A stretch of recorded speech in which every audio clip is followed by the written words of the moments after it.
기도하겠습니다. 좋으신 아버지 하나님, 오늘도 저희들에게 아침에 이 시간을 허락하여 주시고 또 말씀을 묵상하며 주님께 나아가게 하시니 감사를 드립니다.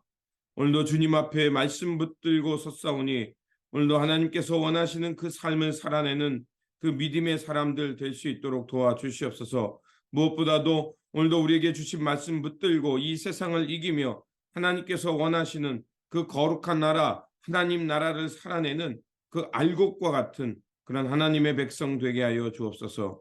우리 구주 예수 그리스도의 이름으로 기도드립니다. 아멘. 오늘 우리에게 주신 말씀은 역대하 3장 1절에서 9절입니다. 솔로몬은 예루살렘 모리아 산에 주님 성전을 짓기 시작하였다. 그것은 주님께서 그 아버지 다윗에게 나타나셨던 곳이다.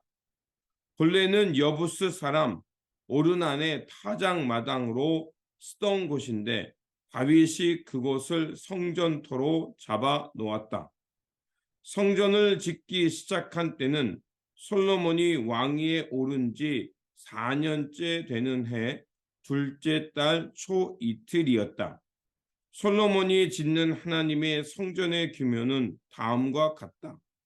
옛날에 쓰던 자로 성전의 길이가 60자, 너비가 20자이다. 성전 앞 현관은 길이가 성전의 넓이와 같이 20자이고 높이는 120자인데 현관 암벽은 순금으로 입혔다. 솔로몬은 또 본당 앞벽에 잣나무 판자를 대고 순금을 입히고 그 위에 종려나무 가지와 사슬 모양을 새겼다. 그는 보석으로 성전을 꾸며서 화려하게 하였는데 그 금은 바른 와임에서 들여온 금이다. 그는 성전 안에 들보와 문지방과 벽과 문짝과 금박을 입히고 벽에는 그룹들을 아로 새겼다. 그는 또 지성소를 지었는데 그 길이는 성전의 넓이와 같이 20자이고 너비도 20자이다. 600달란트의 순금 금박을 내부에 입혔다. 옷은 무게만 하여도 금 50세겔이 나갔다. 다락에 있는 방들도 금으로 입혔다. 아멘. 오늘 본문 말씀은 솔로몬이 성전을 짓기 시작하는 말씀입니다. 솔로몬은 이제 하나님으로부터 성전 건축을 허락받고 성전 건축을 시작하려고 합니다. 그런데 성전은 어디에 건축해야 할까요? 그것이 문제였습니다. 그런 고민 끝에 터를 잡게 되었는데 그것을 3장 1절은 이렇게 말합니다. 솔로몬은 예루살렘 모리아 산에 주님의 성전을 짓기 시작하였다. 그것은 주님께서 그의 아버지 다윗에게 나타나셨던 곳이다. 본래는 여부스 사람 오르난 타작마당으로 쓰던 곳인데 다윗이 그곳을 성전토로 잡았다. 이렇게 되어 있습니다. 여기에 두 가지 의미를 두고 있죠. 하나는 모리아산 주님의 성전이라는 얘기가 나오고요. 또 어떤 곳이냐면 그곳은 똑같은 곳인데 여부스 사람 오르난 타작마당인데 그곳에 하나님이 나타나셨던 곳이라고 말합니다.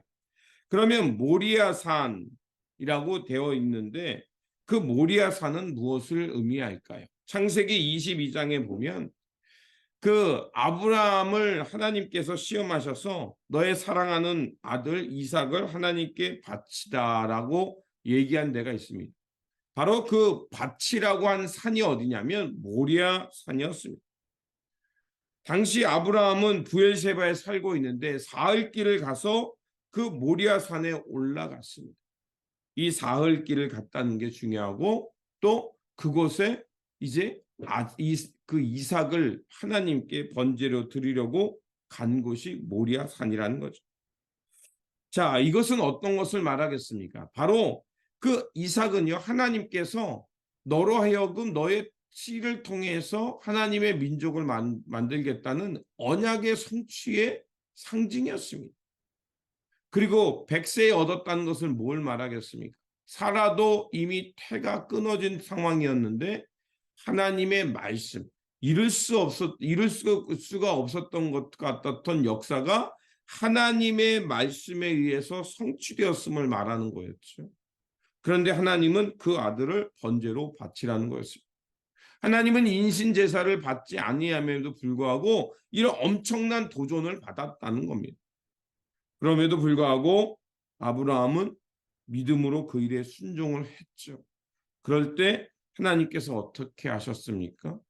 바로 이삭을 바치려는 그 순간 개입하셔서 그 이삭을 대신에 어린 양을 준비하셨죠. 우리가 잘 아는 여호와 이레. 하나님께서 우리를 위해 대속의 그 은총을 준비해 놓으셨다. 바로 그 사건이 일어났던 곳이 모리아 산이었습니다. 그래서 저는 하나님의 성전을 모리아 산의 터를 잡았다는 것은 두 가지를 의미하겠죠. 내가 죽어야 할 곳에 하나님이 우리를 향해 그 준비하시는 것, 하나님의 어린 양을 준비하시는 것, 그것은 바로 예수 그리스도의 보혈의 십자가 사건을 상징하는 것이기도 하죠. 그리고 또한 우리가 하나님 앞에 믿음으로 헌신으로 나가는 자리를 의미하는 것이 성전이었습니다. 다음으로는 오르난의 타작마당이었습니다. 오르난의 타작마당은 무엇을 말하냐면 역대상 21장에 말하는 대로 다윗 말년에 하나님의 허락 없이 인구 조사를 했던 사건의 그 기초를 두고 있습니다.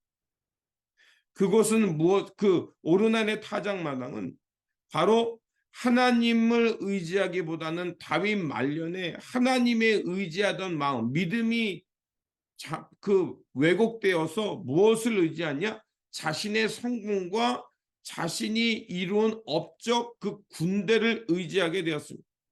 그것이 바로 하나님 앞에서 했던 인구조사의 문제였던 겁니다. 그리고 하나님은 각 선지자를 통해서 세 가지 옵션을 주셨죠. 그때 다윗은 하나님으로부터 징계를 받겠다고 해서 3일간의 전염병이 일어나서 대략 7만 명에 이른 사람들이 목숨을 잃게 됩니다. 그리고 하나님의 죽음의 천사가 예루살렘을 치려고 할 때 하나님이 멈추게 했고, 그리고 멈춰 섰던 그곳, 그리고 다윗이 달려나가 하나님 앞에 번제를 드리며 용서를 구했던 것이 어디냐? 바로 오르난의 타작 마당이었습니다. 다윗은 그 땅을요, 값을 주고 샀을 뿐만 아니라 그곳에서 하나님 앞에 엎드리며 용서를 구한 것이었습니다. 바로 솔로몬이 오르난의 타작 마당을 그곳에 성전을 지었던 이유를 알 수가 있죠. 바로 오르난의 타작 마당이라는 것은 우리가 하나님 앞에 용서를 구하며 나가는 회개의 자리요. 그렇게 하나님 앞에 엎드리며 회개할 때 하나님은 우리를 용서해 주신다는 것입니다. 바로 성전의 터를 잡는다는 것은 하나님을 향한 믿음과 또 하나님께서 우리의 구원을 향해 은총을 준비해 놓으셨다는 것이고, 우리가 때로는 길을 잃고 하나님을 향해 벗어났을 때 다시 돌아와 하나님 앞에 용서를 구하면 언제든지 우리를 용서해 주시겠다는 그런 의미가 있는 터전이었다는 것입니다.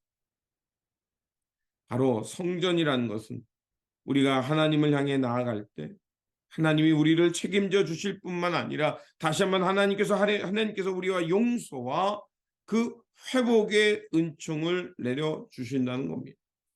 그리고 3절에서 7절은 성전의 현관과 본당에 관한 말씀입니다.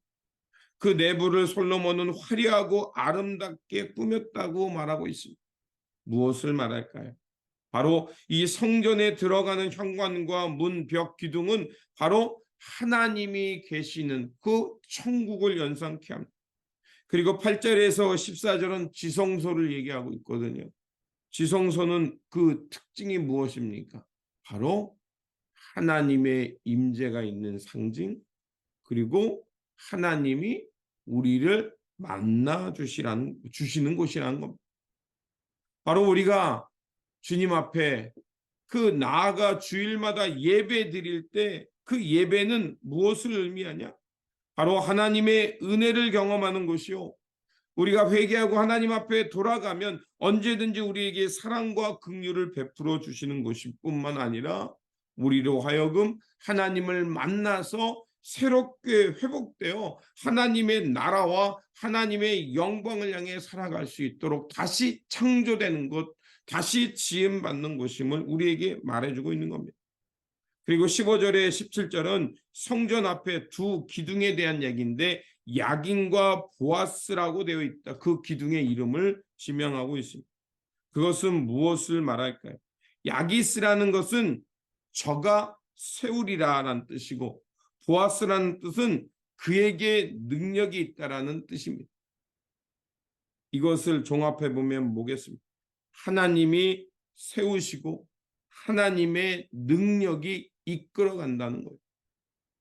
바로 그것이 성전의 자리이며 성전 터 위에 세워지는 교회의 의미라는 것입니다. 오늘 우리는 이제 건물의 성전이 아닌 예수 그리스도의 보혈로 손으로 짓지 않은 성전을 갖게 되었습니다. 바로 우리의 육체, 우리의 삶, 우리의 영혼이 바로 예수 그리스도의 보혈을 통해서 손으로 짓지 않은 성전이 되었습니다.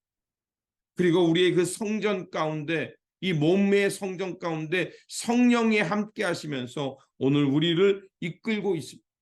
오늘 그래서 주님과 함께 살아가는 이 몸의 성전을 통해서 하나님은 이 땅을 거룩하게 할 뿐만 아니라 우리가 서 있는 이 땅을 하나님의 은혜와 용서와 자비를 일으키는 그 회복의 땅, 새 창조의 땅으로 만들어 가실 거라 저는 믿습니다. 그렇다면 우리가 어떻게 살아야겠습니까?